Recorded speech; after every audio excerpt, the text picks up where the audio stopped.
أعوذ بالله من الشيطان الرجيم. بسم الله الرحمن الرحيم. والمحصنات من النساء إلا ما ملكت أيمانكم كتاب الله عليكم وأحل لكم ما وراء ذلكم أن تبتغوا بأموالكم محصنين غير مسافحين فما استمتعتم به منهن فآتوهن أجورهن فريضة ولا جناح عليكم فيما تراضيتم به من بعد الفريضة إن الله كان عليما حكيما. ومن لم يستطع منكم طولا أن ينكح المحصنات المؤمنات فمما ملكت أيمانكم من فتياتكم المؤمنات والله أعلم بإيمانكم بعضكم من بعض فانكحوهن بإذن أهلهن وآتوهن أجورهن بالمعروف محصنات غير مسافحات ولا متخذات أخدان فإذا أحصن فإن أتين بفاحشة فعليهن نصف ما على المحصنات من العذاب ذلك لمن خشي العنة منكم وأن تصبروا خير لكم والله غفور رحيم. يريد الله ليبين لكم ويهديكم سنن الذين من قبلكم ويتوب عليكم والله عليم حكيم. والله يريد أن يتوب عليكم ويريد الذين يتبعون الشهوات أن تميلوا ميلا عظيما. يريد الله أن يخفف عنكم وخلق الإنسان ضعيفا. يا أيها الذين آمنوا لا تأكلوا أموالكم بينكم بالباطل إلا أن تكون تجارة عن تراض منكم ولا تقتلوا أنفسكم إن الله كان بكم رحيما. ومن يفعل ذلك عدوانا وظلما فسوف نصليه نارا وكان ذلك على الله يسيرا.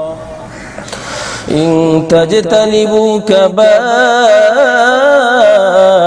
ما تنهون عنه نكفر عنكم سيئاتكم وندخلكم مدخلا كريما. ولا تتمنوا ما فضل الله به بعضكم على بعض للرجال نصيب مما اكتسبوا وللنساء نصيب مما اكتسبن واسألوا الله من فضله إن الله كان بكل شيء عليما. ولكل جعلنا موالي مما ترك الوالدان والأقربون والذين عقدت أيمانكم فآتوهم نصيبهم إن الله كان على كل شيء شهيدا. الرجال قوامون على النساء بما فضل الله بعضهم على بعض وبما أنفقوا من أموالهم فالصالحات قانتات حافظات للغيب بما حفظ الله واللاتي تخافون نشوزهن فعظوهن واهجروهن في المضاجع واضربوهن فإن أطعنكم فلا تبغوا عليهن سبيلا إن الله كان عليا كبيرا. وإن خفتم شقاق بينهما فبعثوا حكما من أهله وحكما من أهلها إن يريدا إصلاحا يوفق الله بينهما إن الله كان عليما خبيرا. واعبدوا الله ولا تشركوا به شيئا وبالوالدين إحسانا وبذي القربى واليتامى والمساكين والجار ذي القربى والجار الجنوب والصاحب بالجنب وابن السبيل وما ملكت أيمانكم إن الله لا يحب من كان مختالا فخورا. الذين يبخلون ويأمرون الناس بالبخل ويكتمون ما آتاهم الله من فضله وأعتدنا للكافرين عذابا مهينا. والذين ينفقون أموالهم رئاء الناس ولا يؤمنون بالله ولا باليوم الآخر ومن يكن الشيطان له قرينا فساء قرينا وماذا عليهم لو آمنوا بالله واليوم الآخر وأنفقوا مما رزقهم الله وكان الله بهم عليما إن الله لا يظلم مثقال ذرة وإن تك حسنة يضاعفها ويؤت من لدنه أجرا عظيما فكيف إذا جئنا من كل أمة بشهيد وجئنا بك على هؤلاء شهيدا يومئذ يود الذين كفروا وعصوا الرسول لو تسوى بهم الأرض ولا يكتمون الله حديثا يا أيها الذين آمنوا لا تقربوا الصلاة وأنتم سكارى حتى تعلموا ما تقولون ولا جنبا إلا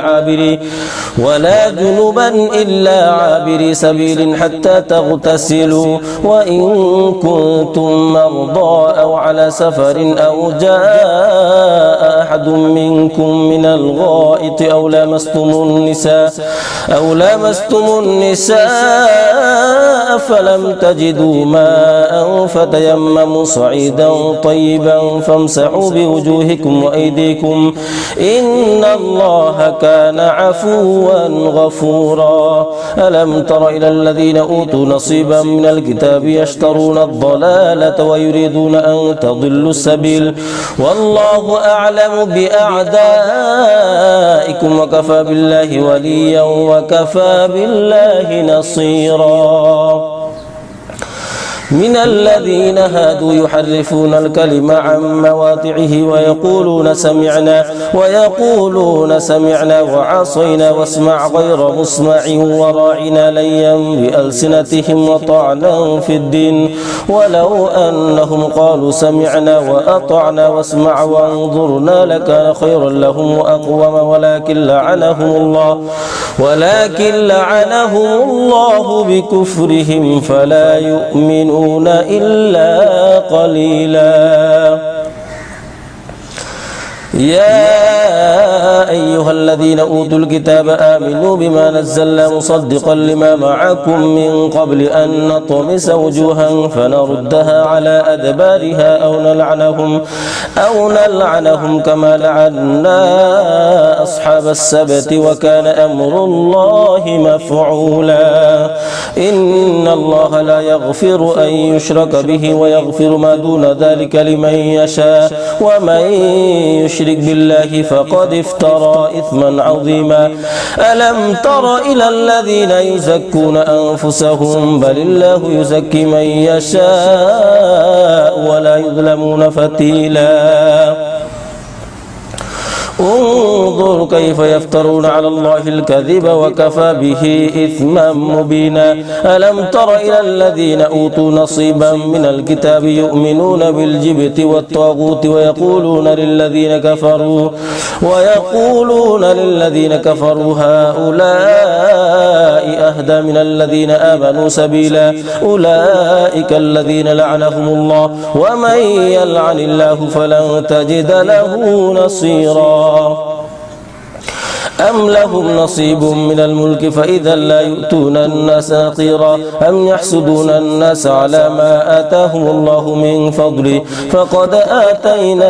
آل إبراهيم الكتاب والحكمة وآتيناهم ملكا عظيما فمنهم من آمن به ومنهم من صد عنه وكفى بجهنم سعيرا إن الذين كفروا بآياتنا سوف نصليهم نارا كلما نضجت جلودهم بدلناهم جلودا غيرها ليذوقوا العذاب إن الله كان عزيزا حكيما والذين آمنوا وعملوا الصالحات سندخلهم جنات تجري من تحتها الأنهار خالدين فيها أبدا لهم فيها أزواج مطهرة وندخلهم ظلا ظليلا إن الله يأمركم أن تؤدوا الأمانات إلى أهلها وإذا حكمتم بين الناس أن تحكموا بالعدل إن الله نعم ما يعظكم به إن الله كان سميعا بصيرا يا أيها الذين آمنوا أطيعوا الله وأطيعوا الرسول وأولي الأمر منكم فإن تنازعتم في شيء فردوه إلى الله والرسول إن كنتم تؤمنون بالله واليوم الآخر ذلك خير وأحسن تأويلا ألم تر إلى الذين يزعمون أنهم آمنوا بما أنزل إليك وما أنزل من قبلك يريدون أن يتحاكموا إلى الطاغوت وقد أمروا أن يكفروا به ويريد الشيطان أن يضلهم ضلالا بعيدا وإذا قيل لهم تعالوا إلى ما أنزل الله وإلى الرسول رأيت المنافقين يصدون عنك صدودا فكيف إذا أصابتهم مصيبة بما قدمت أيديهم ثم جاءوك يحلفون بالله إن أردنا إلا إحسانا وتوفيقا أولئك الذين يعلم الله ما في قلوبهم فأعرض عنهم وعظهم وقل لهم في أنفسهم قولا بليغا وما أرسلنا من رسول إلا ليطاع بإذن الله ولو أنهم إذ ظلموا أنفسهم جاءوك فاستغفروا الله واستغفر لهم الرسول لوجدوا الله توابا رحيما فلا وربك لا يؤمنون حتى يحكموك فيما شجر بينهم ثم لا يجدوا في أنفسهم حرجا مما قضيت ويسلموا تسليما ولو أنا كتبنا عليهم أن يقتلوا أنفسكم أو يخرجوا من دياركم ما فعلوه إلا قليل منهم ولو أنهم فعلوا ما يوعظون به لكان خيرا لهم وأشد تثبيتا وإذا لآتيناهم من لدنا أجرا عظيما ولهديناهم صراطا مستقيما ومن يطع الله والرسول فأولئك مع الذين أنعم الله عليهم من النبيين والصديقين والشهداء والصالحين وحسن أولئك رفيقا ذلك الفضل من الله وكفى بالله عليما يا أيها الذين آمنوا خذوا حذركم فانفروا ثبات أو انفروا جميعا وإن منكم لمن ليبطئن فإن أصابتكم مصيبة قال قد أنعم الله علي إذ لم أكن معهم شهيدا ولئن أصابكم فضل من الله ليقولن كأن لم تكن بينكم وبينه مودة يا ليتني كنت معهم فأفوز فوزا عظيما فليقاتل في سبيل الله الذين يشرون الحياة الدنيا بالآخرة ومن يقاتل في سبيل الله فيقتل أو يغلب فسوف نؤتيه أجرا عظيما وما لكم لا تقاتلون في سبيل الله والمستضعفين من الرجال والنساء والبلدان الذين يقولون ربنا أخرجنا من هذه القرية الظالم أهلها واجعل لنا من لدنك وليا واجعل لنا من لدنك نصيرا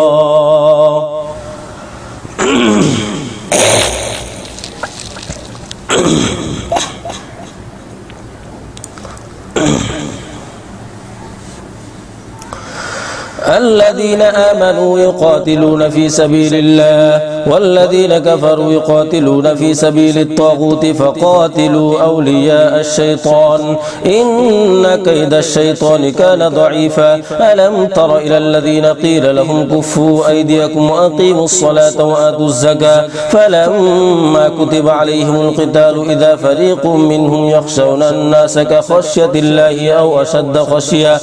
وقالوا ربنا لما كتبت علينا القتال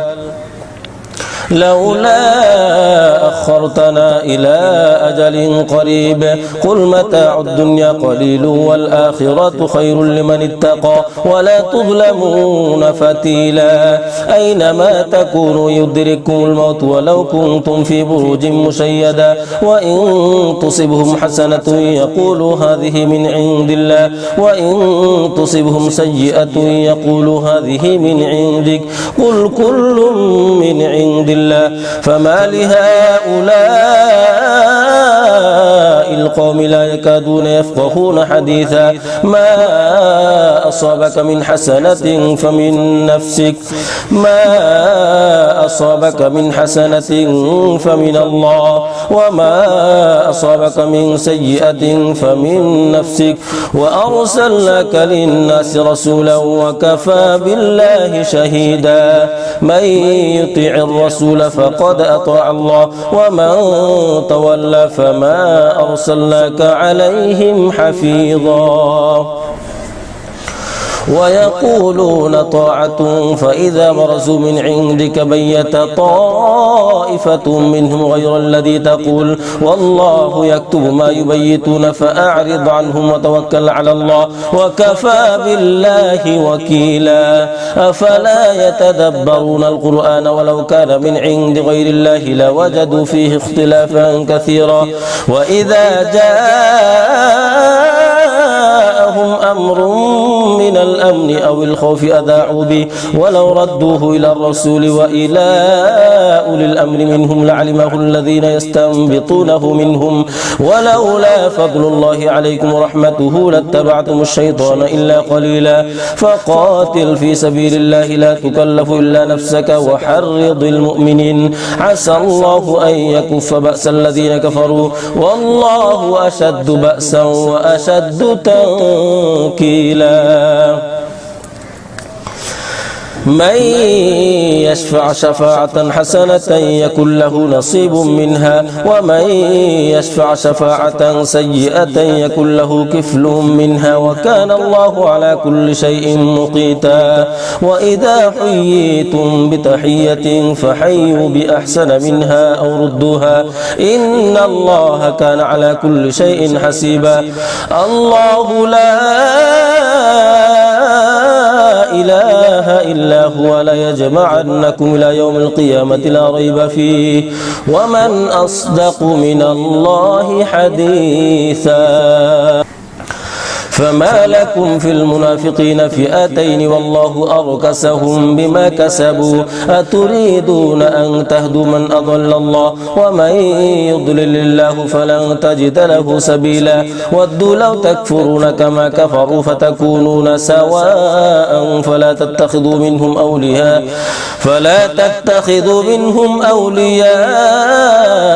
حتى يهاجروا في سبيل الله فإن تولوا فخذوهم وقتلوهم حيث وجدتموهم ولا تتخذوا منهم وليا ولا نصيرا إلا الذين يصلون إلى قوم بينكم وبينهم ميثاق أو جاءوكم حصرت صدورهم أن يقاتلوكم أو يقاتلوا قومهم ولو شاء الله لسلطهم عليكم فلقاتلوكم فإن اعتزلوكم فلم يقاتلوكم وألقوا إليكم السلام فما جعل الله لكم عليهم سبيلا ستجدون آخرين يريدون أن يأمنوكم ويأمنوا قومهم كلما ردوا إلى الفتنة أركسوا فيها فإن لم يعتزلوكم ويلقوا إليكم السلام ويكفوا أيديهم فخذوهم وقتلوهم حيث ثقفتموهم وأولئك أولئكم جعلنا لكم عليهم سلطانا مبينا وما كان لمؤمن أن يقتل مؤمنا إلا خطأ ومن قتل مؤمنا خطأ فتحرير رقبة مؤمنة ودية مسلمة إلى أهله إلا أن يصدقوا فإن كان من قوم عدو لكم وهو مؤمن فتحرير رقبة مؤمنة وإن كان من قوم بينكم وبينهم ميثاق فدية مسلمة إلى أهله وتحرير رقبة مؤمنة فمن لم يجد فصيام شهرين متتابعين توبة من الله وكان الله عليما حكيما ومن يقتل مؤمنا متعمدا فجزاؤه جهنم خالدا فيها وغضب الله عليه ولعنه وأعد له عذابا عظيما يا أيها الذين آمنوا إذا ضربتم في سبيل الله فتبينوا ولا تقولوا لمن ألقى إليكم السلام لست مؤمنا تبتغون عرض الحياة الدنيا فعند الله مغانم كثيرة كذلك كنتم من قبل فمن الله عليكم فتبينوا إن الله كان بما تعملون خبيرا لا يستوي القاعدون من المؤمنين غير أولي الضرر والمجاهدون في سبيل الله بأموالهم وأنفسهم فضل الله المجاهدين بأموالهم وأنفسهم على القاعدين درجة وكلا وعد الله الحسنى وفضل الله المجاهدين على القاعدين أجرا عظيما درجات منه ومغفرة ورحمة وكان الله غفورا رحيما إن الذين توفاهم الملائكة ظالمي أنفسهم قالوا فيما كنتم قالوا كنا مستضعفين في الأرض قالوا ألم تكن أرض الله واسعة فتهاجروا فيها فأولئك مأواهم جهنم وساءت مصيرا إلا المستضعفين من الرجال والنساء والولدان لا يستطيعون حيلة ولا يهتدون سبيلا فأولئك عسى الله أن يعفو عنهم وكان الله عفوا غفورا ومن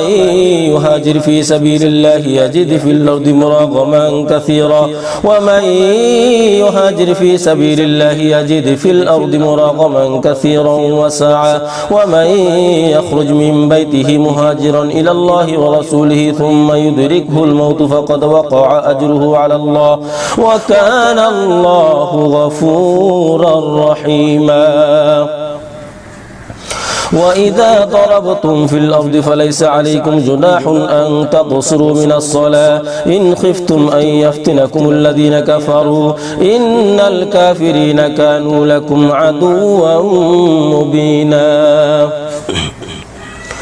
وإذا كنت فيهم فأقمت لهم الصلاة فلتقم طائفة منهم معك وليأخذوا أسلحتهم فإذا سجدوا فليكونوا من ورائكم ولتأت طائفة أخرى لم يصلوا فليصلوا معك وليأخذوا حذرهم وأسلحتهم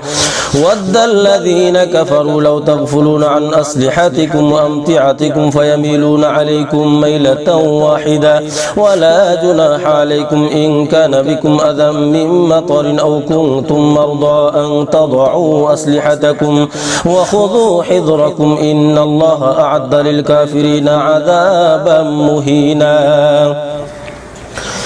فإذا قضيتم الصلاة فاذكروا الله قياما وقعودا وعلى جنوبكم فإذا اطمأننتم فأقيموا الصلاة إن الصلاة كانت على المؤمنين كتابا موقوتا ولا تهنوا في ابتغاء القوم إن تكونوا تألمون فإنهم يألمون كما تألمون وترجون من الله ما لا يرجون وكان الله عليما حكيما إنا أنزلنا عليك الكتاب بالحق لتحكم بين الناس بما أراك الله ولا تكن للخائنين خصيما واستغفر الله إن الله كان غفورا رحيما ولا تجادل عن الذين يختارون أنفسهم إن الله لا يحب من كان خوانا أثيما يستخفون من الناس ولا يستخفون من الله وهو معهم إذ يبيتون ما لا يرضى من القول وكان الله بما يعملون محيطا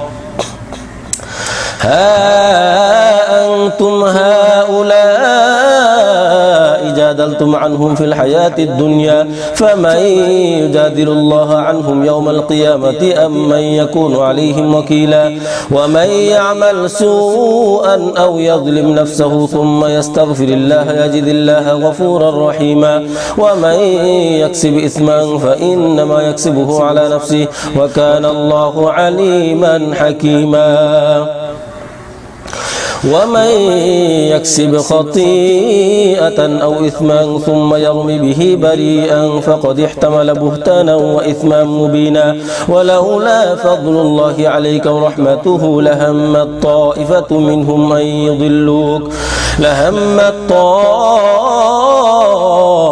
منهم أن يضلوك وما يضلون إلا أنفسهم وما يضرونك من شيء وأنزل الله عليك الكتاب والحكمة وعلمك ما لم تكن تعلم وكان فضل الله عليك عظيما لا خير في كثير من نجواهم إلا من أمر بصدقة أو معروف أو إصلاح بين الناس ومن يفعل ذلك ابتغاء مرضات الله فسوف نؤتيه أجرا عظيما ومن يشاقق الرسول من بعد ما تبين له الهدى ويتبع غير سبيل المؤمنين نوله ما تولى ونسله جهنم وساءت مصيرا إن الله لا يغفر أن يشرك به ويغفر ما دون ذلك لمن يشاء ومن يشرك بالله فقد ضل ضلالا بعيدا إن يدعون من دونه إلا إناثا وإن يدعون إلا شيطانا مريدا لعنه الله وقال لأتخذن من عبادك نصيبا مفروضا ولأضلنهم ولأمنينهم ولآمرنهم فليبتكن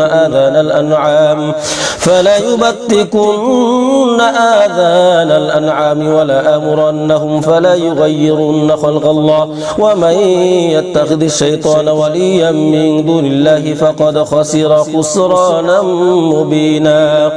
يعدهم ويمنيهم وما يعدهم الشيطان إلا غرورا أولئك مأواهم جهنم ولا يجدون عنها محيصا والذين آمنوا وعملوا الصالحات سندخلهم جنات تجري من تحتها الأنهار خالدين فيها أبدا وعد الله حقا ومن أصدق من الله قيلا ليس بأمانيكم ولا أماني أهل الكتاب من يعمل سوءا يجز به ولا يجد له من دون الله وليا ولا نصيرا ومن يعمل من الصالحات من ذكر أو أنثى وهو مؤمن فأولئك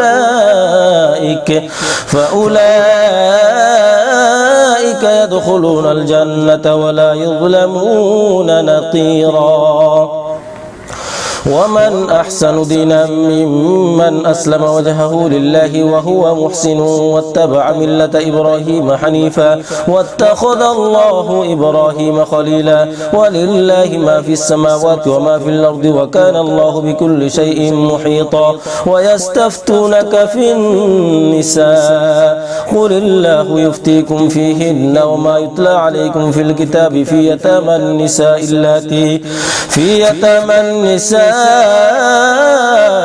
اللاتي لا تؤتونهن ما كتب لهن وترغبون أن تنكحوهن والمستضعفين من البلدان وأن تقوموا لليتامى بالقسط وما تفعلوا من خير فإن الله كان به عليما. وإن امرأة خافت من بعدها نشوزا أو إعراضا فلا جناح عليهما أن يصلحا بينهما صلحا والصلح خير وأحضرت الأنفس الشح وإن تحسنوا وتتقوا فإن الله كان بما تعملون خبيرا. ولن تستطيعوا أن تعدلوا بين النساء ولو حرصتم فلا تميلوا كل الميل فتذروها كالمعلقة وإن تصلحوا وتتقوا فإن الله كان غفورا رحيما. وإن